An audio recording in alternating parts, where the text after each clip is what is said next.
Yung ating lesson for this session is all about projectile motion. As an introduction, this is actually a combination of three concepts: the pre-pole motion, the horizontal motion, and analysis of vectors.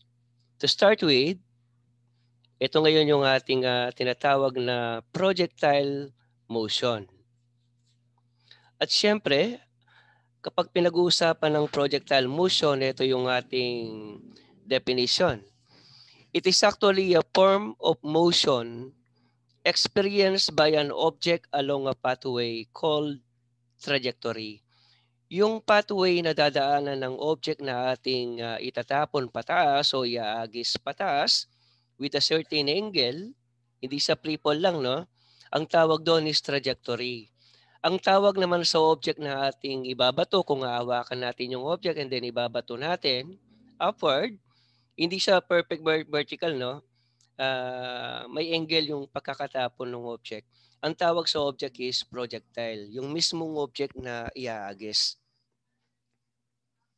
It also consists of two components such as horizontal motion and vertical motion, accompanied with the concepts of vector analysis. Kapag iniagis mo yung object pataas, not perfect vertical but merong certain angle na involved, definitely may component yan. Yung isang component is the horizontal motion while the other one we have it as the vertical motion. Kaya nga pinag-aralan muna natin yung horizontal motion and then also the free fall. And then also, as start ng ating discussion sa physics, pinag-aralan din natin ng vector analysis. So yun yung mga important concepts na ating gagamitin sa konsepto ng projectile motion. Okay, proceed.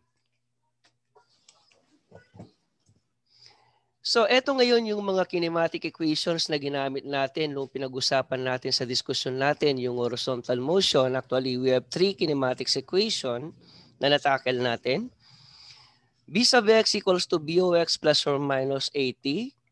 Ibig sabihin yan, final velocity is equal to initial velocity plus or minus acceleration times the time.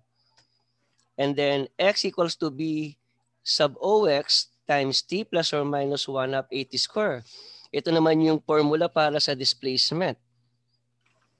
And then the next one, our third kinematic equation, as I recall, the final velocity, nakasquare yan is equal to the initial velocity to the second power plus or minus 2 x.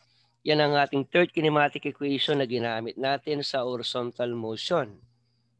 And then not only horizontal motion, we also have set of kinematic equations for free fall or vertical motion. Yung una, B sub y is equals to B sub OY plus or minus GT. And then y is equal to B sub OY times time plus or minus 1 up GT square. Our second kinematic equation for free fall motion or vertical motion. And then for the third one, the final velocity na nakasquare is equal to the square of our initial velocity plus or minus 2gy. Yang mga formulas na yan, kailangan sa ulado natin, master natin at natatandaan natin when dealing with the projectile motion. Kasi merong dalawang involved dyan na dalawang motion. Ang horizontal at ang vertical. And then, regarding with the projectile motion, we also have to recall this, the analysis of vectors. Yan.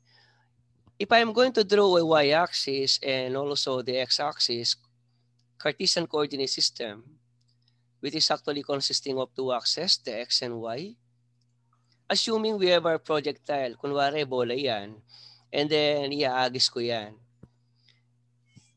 If I will throw it, I will just assume that I have applied an initial velocity of v sub o.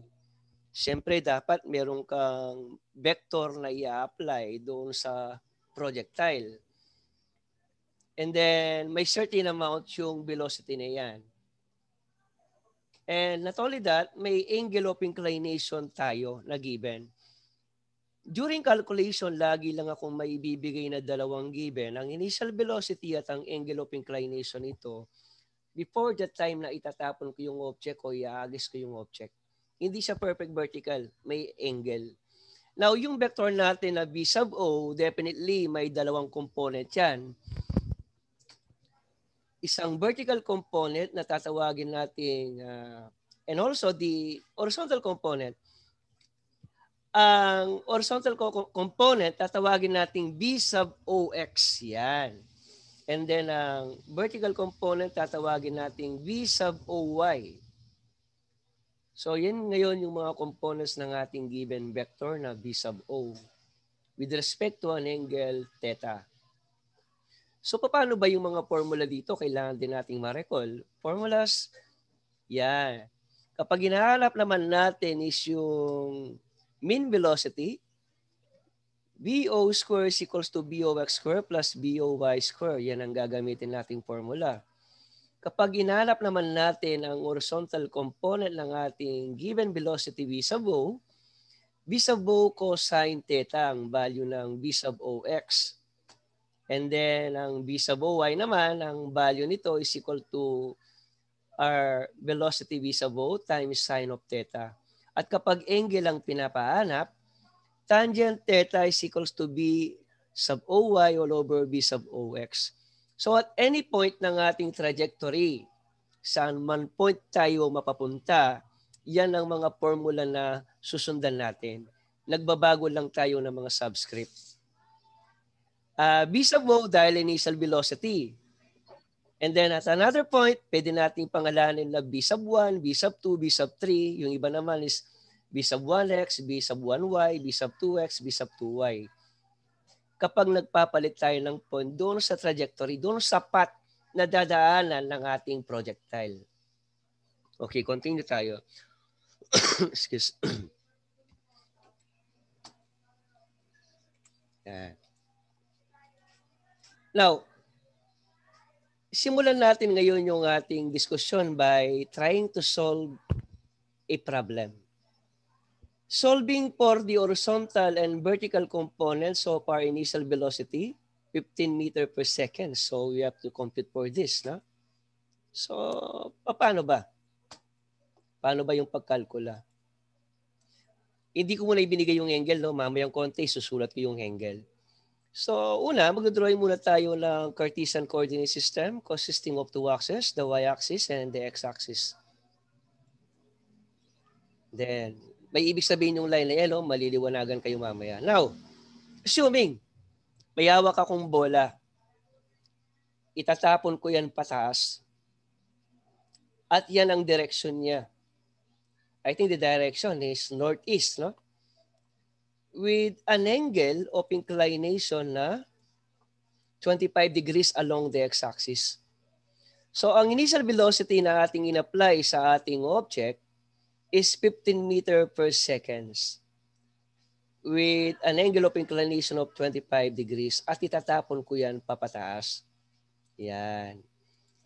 Yan yung pathway na dadaanan ng ating object. Ang tawag dyan is trajectory. Hanggang sa maabot ng object natin ang kanyang hangganan sa taas. Kasi di ba kapag nagtapon ka ng object, definitely may hangganan ng taas niyan. Pag na-reach na niya ang hangganan, definitely bababa uli yan. Now, kapag na-reach ng object ang hangganan nito sa pag-akyat, sa pagkakatapon, ang final velocity nito is 0. Iinto yung object sa taas eh. So therefore, B sub y natin is equal to 0. Then what's next?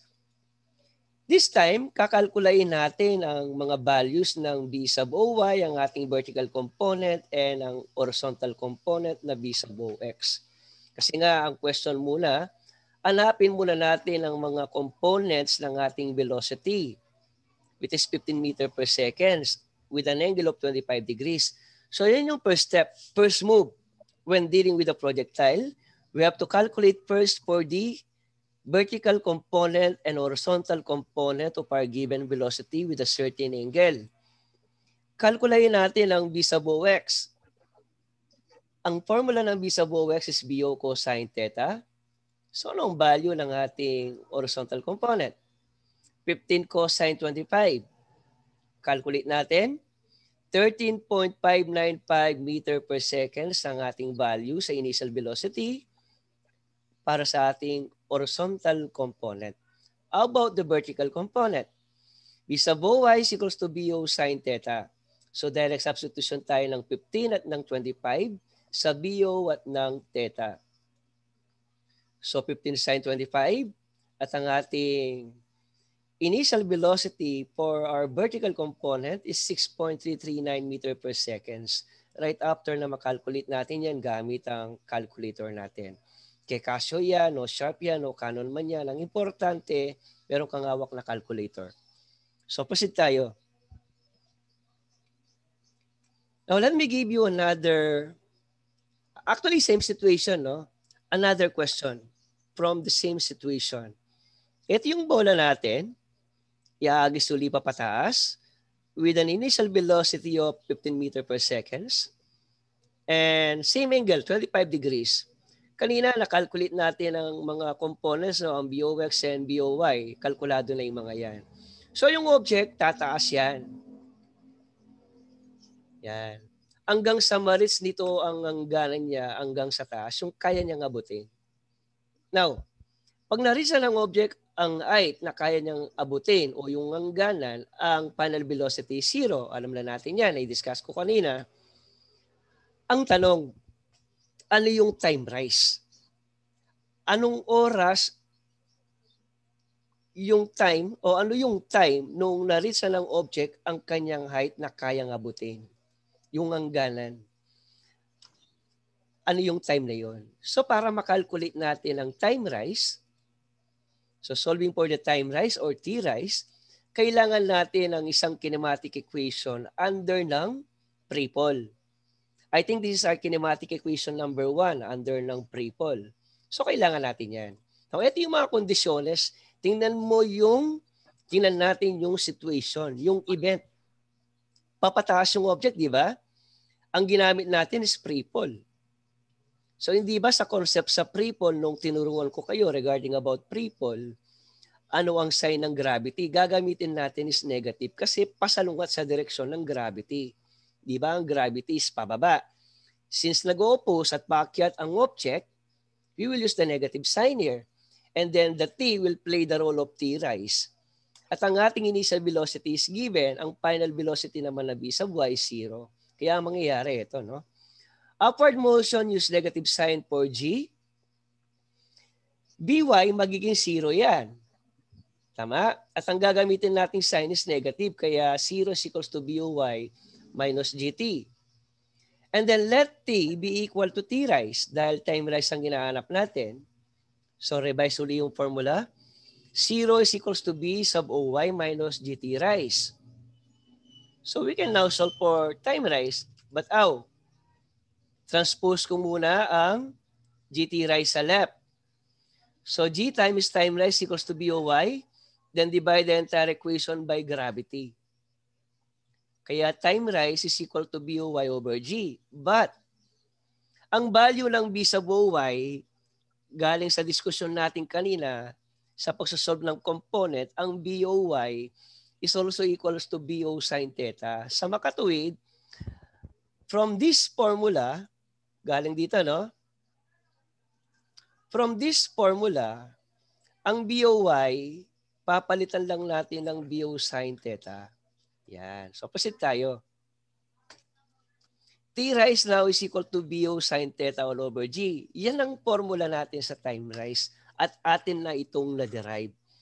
Sa mga libro, binibigay lang yan eh. Pero hindi kinikwento kung paano nabuo yung formula na yan. Yung ibang books naman, no? Hindi naman lahat. Okay, so paano kakalkulay ngayon? Direct substitution na lang tayo. Wala nang problema dito. BO is 15 meter per second. Yung angle is 25 degrees. And then gravity, alam naman natin ang value. That is equal to 9.81 meter per second square. So direct substitution. Ang ating time rise is 0.65 seconds. Ibig sabihin, from the time na iniagis ko yung object, sa time na 0.65 seconds, iinto yan sa taas. At muling babaksak yan. Muling bababa yan.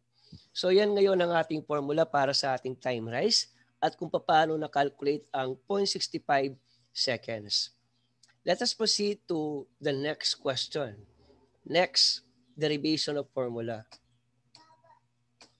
If you have questions, you may ask question. Again, ito muli yung projectile natin. Yan. May initial velocity na 15, same angle na 25, at yan yung mga components, horizontal component and vertical component na inulit ko lang. Again, yung object natin is aakyat pataas yan. Abang tumataas yan, bumabagal yan. At abang tumataas yan, lumiliit ang angle yan. Okay? Abang tumataas yan, ang velocity natin at y lumiliit hanggang sa mag-zero. And ang angle natin lumiliit din hanggang sa mag-zero din. So yan ngayon ang ating final velocity na kung saan ay nakapag-calculate tayo ng time rise na 0.65 seconds. Ano ang pangalawang tanong? Actually, fourth question na pala, no? Yan. Kasi kanina na-solve natin yung mga component, dalawa yon, then time rise. Now we'll solve for the maximum height. Ano yung height na kayang abutin ng object kapag iniagis ko siya sa velocity 15 meter per second na may angle na 25 degrees? Yan. So kayang-kayang kalkulain yan. Paano ko computein yung maximum height or y max? So solving for the maximum height, anong kinematic equation ang gagamitin natin? Number 1, number 2, or number 3? Pakiguess nyo nga kung anong kinematic equation ang gagamitin natin. Number 2, sir. Number? 2. Number 2. Actually, pwede yung number 2, kaya lang, okay, given na yung time rise, pwede. Pero mas maigi kung number 3 na tayo. Number 2, pwede kasi may time rise na tayo. Ang number 3, kahit wala yung given na time rise, pwedeng kalkulain. Sa number 2, kailangan ng time rise sa substitution process. Pero same answer pa rin. Kaya lang ibibigay ko yung alternative, yung isa pang paraan. So I will be using kinematic equation number 3. Tandaan, kapag upward motion, use negative sign for G. Yan. Kasi pasalungat sa direksyon talaga ng gravity. Ang gravity is pababa, no?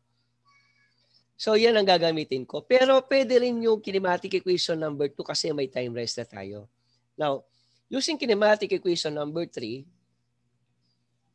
ang By natin is 0, kaya ang By square, siniro ko na. So yan na lang ang natira sa formula natin. Ang Y will play the role of Y max. So what's the next move? Yan ngayon ang ating formula. So paano tayo umabot yan? Kasi nga, I've transposed 2gy max to the left. So naging positive ang sign.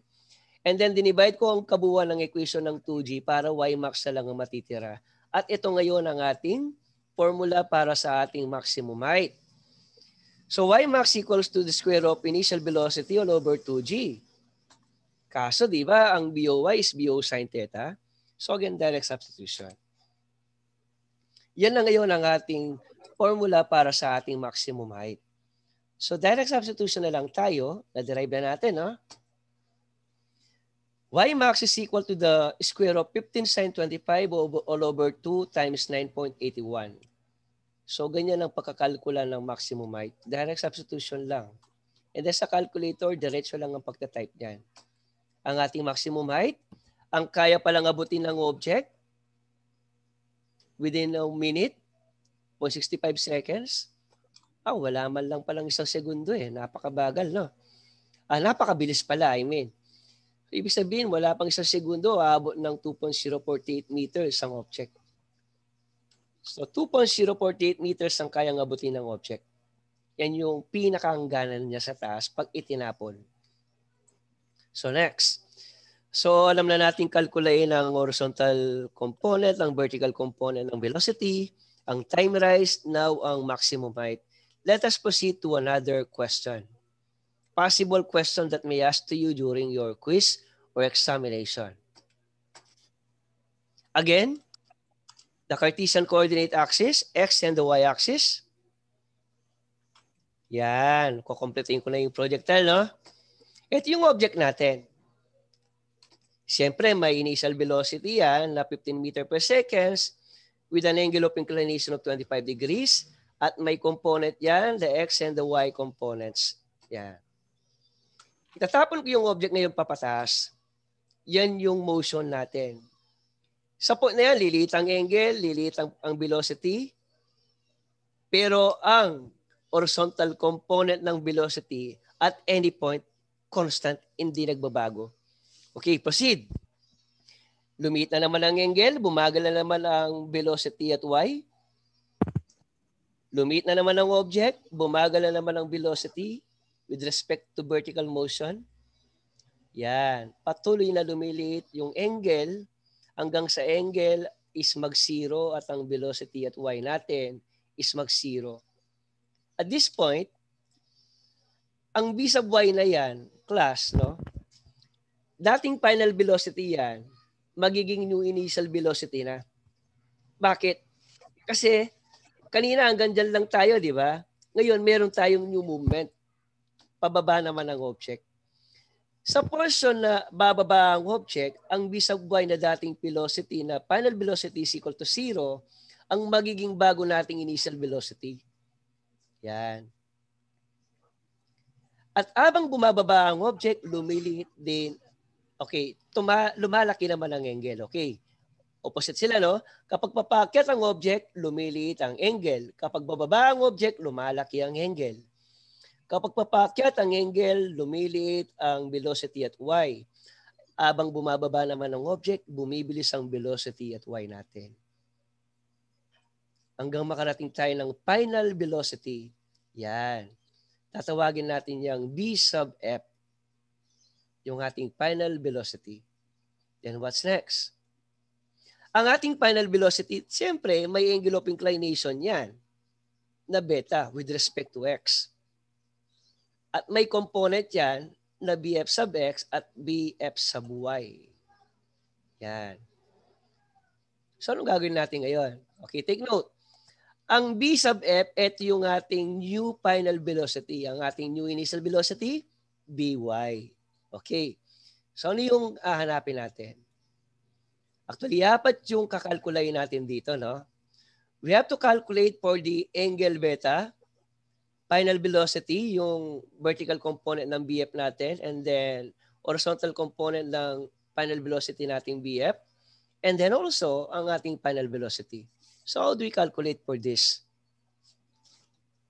So, what will I do? Take note. Still, I have to use our third kinematic equation sa paghanap ng final velocity at y. So, continue. Ang v sub y natin, yan, final velocity is equal to initial. Ang v sub y natin is magiging bfy. Ang by naman yun ang magiging by kasi ito yung ating initial velocity. So, magiging ganito ngayon yung formula natin. Ang dating by, ito, no? Yan. Na final velocity is magiging initial velocity na ngayon. At ito naman ang magiging final velocity natin. So, at dahil ang by is 0, ito, 0 yan. So, 0 to. Okay, take note. Use positive sign since the movement is downward. Ang gagamitin nating sign, positive para sa gravity dahil hindi na pasalungat. Pababa na yung object eh. Ang gravity, pababa din. So, positive na ang sign na gagamitin natin. Now, yan yung ating formula ngayon. Na-cancel lang v sub y kasi 0 lang naman ang value niyan. The next, bfy squared is equal to 2gy max. And then let me extract the square root of both sides so that we can have now the formula for our final velocity at y para sa ating y component. Yan. So yan ngayon ang formula ng ating final velocity with respect to y for our vertical component. Kalkulayin natin. Yan. Ang ating BFY, 6.339 meter per second ang nakuha natin. Kung natatandaan nyo kanina, nag-solve tayo ng component ng B sub OY at B sub OX ng BO. Ito, ang value ng B sub OY, ito rin. Pareho lang. pareho lang tayo ng naanap na initial velocity at y sa BFY. Equal, no? Okay, continue natin. Okay, take note of this. When we talk about horizontal motion, and since sa horizontal motion, acceleration is always zero. Walang pagbabago sa acceleration sa horizontal motion. Zero lagi yan. Zero yan. Constant yan. At kung ang acceleration is zero, ibig sabihin at any point, ang velocity at x is always equal. Constant yan. Hindi magbabago ang initial velocity natin. Mula dito at any point, ang velocity at x natin is laging kapareho lang ng BOX. Sa makatuwid, ang BOX natin at ang final velocity at x natin equal lang. 13.595 meter per second. Yan kasi yung concept. Alinmang point ang piliin natin dyan, ang velocity at x natin, kapareho lang yan. Ang nagbabago lang yung vertical component. At dahil may BFY na tayo, at may value na tayo ng BFX, pwede na nating alamin ang value ng ating final velocity BF. So, kalkulayin natin. Ang BF natin is 15 meter per seconds. Kung ano yung in-apply mong velocity, yun din ang final velocity. Nagets nyo ba mga anak? Kung ano yung in-apply mong 15, at the end point, sa finish line, 15 pa rin. Yan ang law of gravity. Kung yung in-apply mo, yun ang babalik sa'yo. Kaya nga tama yung what goes around, what comes around, goes around ba yun? Tama ba yun? O baliktad? Yun yung parang tinatawag din nating law of karma yun into reality. No? So kung yung in-apply mo, yun din. At any point. Yan. Angle, 25. So definitely ang angle dyan, 25 pa rin. Kasi equal eh. Equal yung theta at saka yung beta. Equal yung BOX at BFX. Equal yung BOY at ang BFY. Equal din yung BO sa BF. So pinakita ko lang yung calculation. So ang dami na nating na-calculate sa isang problem lang at dadalawa lang ang given natin. Ang given lang yung initial velocity na 15 meter per second at yung 25 degrees. Actually, at any point, malalaman natin lahat ng mga yan. Yung mga coordinates sa mga point na yan. Ano ba, dito yung posisyon ng bola, malalaman natin yan. Okay, next. Sa pagkukompute ng tangent, beta, ayan. Ito yung formula na gagamitin natin para makita naman natin na talagang beta is also 25 degrees. Pwede nyo gamitin yan. Okay, ito uli yung situation. Yan, katulad lang ng kanina yan. Yan, iagis uli yung ball. Same problem. Final velocity of 0 nung na-reach ang maximum height. May time rise na 0.65 seconds. Bumaba uli yung object. So, nakalculate na natin kanina yung mga yan. No? Kumbaga, inulit ko lang kasi another question. Dito ang pinapahanap is time down and the time fall. So, paano kakalkulate ng time down at ang time fall? Again, we will use the kinematic equation. Number 1, solving for time down tayo. So, how do we solve for time down? By is equals to BOY plus or minus GT. Okay, ang event natin galing dito sa taas, pababa, no? Tapos na yung event na pataas, pababa tayo. Dito tayo magsisimula sa naka-yellow mark na bola. Ang BY natin is magiging BFY at ang BOY is magiging BY. Kasi nagbago yung symbol natin sa initial velocity and final velocity. Time will play the role of time down. At dahil ang movement is downward, positive ang sign na gagamitin natin para sa G. Kaya yan. BFY is equals to 0 plus GT down. At ang ating formula sa T down, BFY all over G. Pero hindi ba kanina nasabi ko BOY is equals to BFY? Kaya ang BFY pwede ko lang palitan ng BOY over G. T down now is equals to BOY over G. Pero na kanina, may formula tayo ng T rise. Kamukha lang ng formula ng T down. Thus, T down is equal to T rise. Because of this, ang formula ng ating T down, dahil equal lang, ang T down natin is 0.65 seconds pa rin. Kamukha lang ng T rise. Kahit mag-substitute pa tayo dyan para walang makukuha natin. And since alam naman natin ngayon na ang T down is equals to T rise, pwede na nating solve ang T-pole. Ang T-pole is actually equal to T down plus T rise. At dahil ang T down is equal sa T rise, T-pole is also T rise plus T rise. Ang T down, pinalitan ko ng T rise. That is why T-pole is equal to 2 times T rise. Yan ang value ng T-pole. T-pole now is equal to 2 times 0.65. And ang time pole natin is 1.30 seconds. So nakalculate na natin ang time pole at ang time down. Kompleto na, no? I-proceed tayo. Ito yung next event natin. Yan. Ano naman yung susunod natin kakalkulayin? Nakakit yung object ulit. Yan. Ang range. So paano calculate ang range?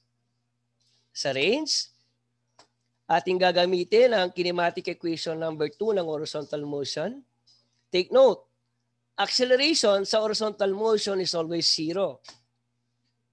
That's why, constant lagi ang velocity at any point, hindi nagbabago. Kaya ang x is equal to range. Gagawin natin x is equal to range. Yan ang gagamitin natin, the symbol. Then let t be equal to time pole. BOX is 13.595 meter per seconds. Given na yan kanina. Nakalculate na natin. And then range is equal to BOX times t-pole na lang. Bakit? Nakancel na yung 1/2 square eh. Kasi ang A is 0. So yan ang formula natin. So ano ba ang sagot sa range? Ang BOX is BO sin theta. Given yan kanina. So direct substitution. Ang ating range is 17.67 meters ang kayang abutin ng object. Sa maliit na oras lang na 1.30 seconds. Yan ang kalkulasyon ngayon ng ating range. Next, calculate naman natin ang ating mid-range. So yun yung object natin, no? Babatuli yan. So inahanap natin is R sub M. Okay, acceleration is 0. Kinematic equation number 2 pa rin. Constant velocity pa rin. And let Rm plays the role of x and t as the time rise. Kanina, time pole lang ginamit natin. Ngayon, time rise kasi ang ganyan lang yung mid-range. Eh. Yan. So, direct substitution. Ang time lang ang nagbago. So, 8.837 meters ang ating mid-range. At any point, pwede nating malaman yung distance ng projectile with respect to x. Ito yung concept. Abang umaakit ang object, mga anak, no? Lumiliit yan.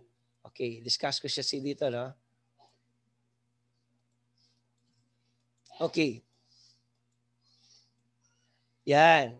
Kanina, ito yung point. Ngayon, ito yung point natin. Sa point B, may sariling velocity na yan.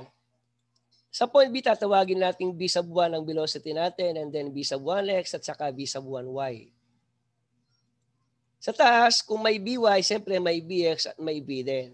Okay, ito yung ngayon yung comparison kapag paakyat yung object. Initial velocity is greater than b1. Definitely. And b1 is greater than b here. Definitely. Lumilit ang angle eh. And lumilit din yung velocity. BOY is greater than B1Y and greater than BY. Yan. Abang umaakyat, dumiliit ang velocity hanggang sa mag-0 sa BY. And then next, ang initial velocity at any point hanggang sa dulo, equal lang yan. Hindi nagbabago kasi nga ang acceleration is 0. That's why velocity is constant. Hindi pwedeng magbago ang velocity with respect to horizontal motion. Pero kapag vertical motion, kapag papaakyat, lumiliit ang angle lumiliit din ang velocity. Kapag pababa naman, sa vertical component, bumibilis ang velocity. At lumalaki naman ang angle kapag pababa. Take note of this. Kapag paakyat, sign consideration natin sa gravity is negative. Kapag pababa, sa gravity is positive para hindi kayo malito sa pagpili ng sign. So horizontal motion, kapag may deceleration, pipiliin natin ang minus sign. When there is an event of acceleration, positive sign ang gagamitin natin. Okay, sa projectile motion, tandaan, acceleration is always zero and the velocity is always constant with respect to horizontal motion. Kapag vertical motion, ang gravity natin ay may value na 9.81 meter per second square. So lagi nyo lang tatandaan yung mga kinematic equation natin sa free-fall and at the same time sa horizontal motion din. At yung mga formulas natin sa analysis of vectors. Yan ngayon ang ating discussion regarding about projectile motion. So natapos natin yung ating lesson. So hopefully naintindihan niyo yung discussion natin. Any questions so far? Wala ba kayong gustong itanong? Mga anak, wala ba kayong question? Question? Wala kayong gustong itanong? Wala po, sir. Okay. So yan ngayon ang ating discussion regarding about projectile motion. Ang angle lumiliit kapag papaakyat, ano anak, no? Lumiliit yan. Kaya C at theta is greater than angle B greater than 0. Okay. And that's the end of our discussion regarding about projectile motion. And syempre, papurikin Diyos tamo magpakailanman. God bless you mga anak and thank you so much.